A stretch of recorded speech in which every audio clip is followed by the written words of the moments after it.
ลาวทีวีแคนาดาลาวทีวีแคนาดาห่วงพัฒนาเพื่อสังคมล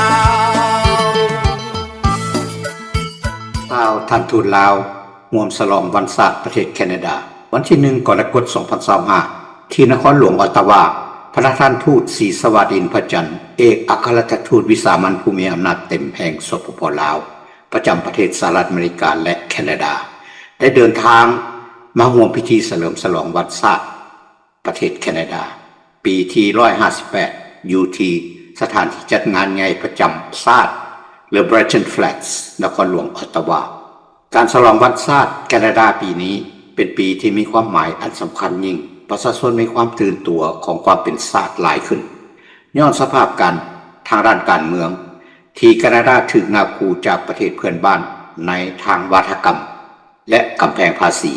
ซึ่งจะสังเกตได้จากบ้านเรือนของประชาชนมีการติดธงชาติประดับประดาซึ่งปรากฏการณ์นี้บ่ค่อยเห็นหลายปีที่ผ่านมาพระท่านทูตศรีสวัสดินพระจันทร์ได้รับสารเชิญเข้าร่วมการเฉลิมฉลองวันศาสตร์ประเทศแคนาดาที่จัดขึ้นในวันที่1กรกฎาคม2025เพื่อเป็นการทัดแน่นสายพัวพันระหว่างสองประเทศให้แน่นแฟ้นยิ่งขึ้นจะเห็นได้ว่าในปี2024แคนาดาได้ยกระดับการพัวพันสองฝ่ายหรือที่เอิ้นว่า bilateral relations ซึ่งมีมายาวนานฮอด50 ปีแห่งสายพัวพันการทูตยิ่งไปกว่านั้นในต้นปี2025ในเดือนมีนาเป็นส่วนหนึ่งของยุทธศาสตร์อินโดจีนแปซิฟิกหรือว่า Canada Indo-Pacific Strategy ของประเทศแคนาดาภารกิจที่อยู่สปป.ลาวของแคนาดาได้ถูกยกระดับเป็นสถานทูตอย่างเต็มที่อยู่แคนาดาตามสถิติของรัฐบาลแคนาดามีประชากรที่บ่งบอกว่าเป็นเชื้อสายลาวอาศัยอยู่ฮอด 40,000 คนมีนักท่องเที่ยวจากแคนาดาเข้าไปเที่ยวลาวนับมือนับหลายขึ้นจะเห็นได้ว่าจากปี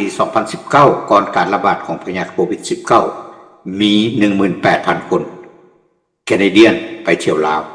แม้จำนวนจะลดลงในช่วงโควิด -19 ระบาดแต่ก็ได้ฟื้นคืนตัวมาตามลำดับหลังจากนั้นในด้านการพัฒนาสร้างสรรค์แต่ปี2017เป็นต้นมาแคนาดาได้ให้การช่วยเหลือลาวเป็นจำนวนเงินถึง$71 ล้านโดยเฉพาะในด้านการช่วยเหลือเพื่อลดพอร์ตความยากจนการพัวพันการค้าสองฝ่ายระหว่าง2ประเทศมีมูลค่าหมด$46 ล้านในปี2024สถานทูตแคนาดาประจำลาวได้ร่วมเป็นสมาชิกคณะกรรมการด้านการค้าหรือว่าเอิ้นว่า Trade Commissioner Service ซึ่งมีหน้าที่ขยายการเชื่อมต่อการค้าระหว่างแคนาดาและสปป.ลาวณโอกาสเดียวกันนี้พระท่านทูตศรีสวัสดินพระจันทร์ก็ได้ถือโอกาสนี้กล่าวคำอำลาต่อรัฐมนตรีต่างประเทศของกระทรวงการต่างประเทศแคนาดาท่านนางอานิตาอานันต์เนื่องจาก